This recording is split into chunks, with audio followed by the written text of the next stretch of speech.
Hello friends, जय जगन्नाथ। आज blog start कली मु बस स्टैंड रू। तो आज क्लास जाइली। क्लास फेरला बेलू देखो केते खरा, तो सांगे सांगे क्लास रे पड़े आसले। आउे घरे आसी देख तो स्वामी चिकेन आसछंती। तो भाविली आज गोटे नुआ रेसिपी करी, तो से आज भाविली गोटे चिकेन हरियाली करी। से आवश्यक सामग्री सब नहीं गली धनिया पत्र, पुदीना पत्र, कंचा लंका आ अदा रसुण पेस्ट आ मोस्ट इम्पोर्टाट कड़। तो सब मिसई एक गोटे भल भाव ग्राइंडिंग करदेली।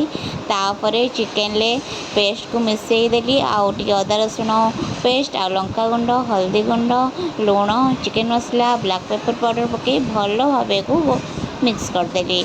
आउ प्रायतः आप आधा घंटा रू 50 मिनट पर्यंत मैग्नेट करने छाड़देवे। जिते अधिका मैग्नेट करेंगे चिकेनटा बहुत से टेस्टी लगे। तो ता भितर ये पियाज कुचि कर काट देती, आउ कंचा लंका आ धनिया पत्र काट देती। कड़ा को गरम करदेली, से तेल गरम होगा तेजपत्र देदेली।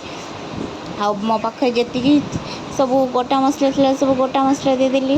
तापर कटा होता पियाज को ऐड करदेली। आ भल भाव कुक हाँपाई छाड़देली। प्राय पियाजटा भल भाव कुक हो सारापर जिते बड़े ब्राउन कलर हो आम मैग्नेट कर चिकेन को ऐड करदे। आड कर सारापर हाई फ्लेम रे भल भाव कषा। चिकेन को आप जिते भल भाव हाई फ्लेम रे कषे तो से पानी अंश कमिज। आउ टेस्ट भी सेमती लगे। मु जो अनुसार बनाऊँ आपण मैंने भी ट्राए करते मो प्रोसीजर फॉलो करने। तो चिकेन को भल भाव ये करेंगे। आपन चाहिए भी ये टमाटो गोटे ऐड करेंगे, बेसी ऐड करेंगे नहीं तो चिकेन हरियालीटा कलर चेंज हो। तो देखो फ्रेंड्स मो चिकेन हरियाला कलरटा केमती ग्रीन ग्रीन आसी। तो आउरी अधिका ग्रीन करने हेले तो क्वांटिटी टे धनिया पत्र क्वांटिटी अधिका बढ़े देवे। देखिए निश्चय कलर पूरा याठू आउरी ग्रीन आसो।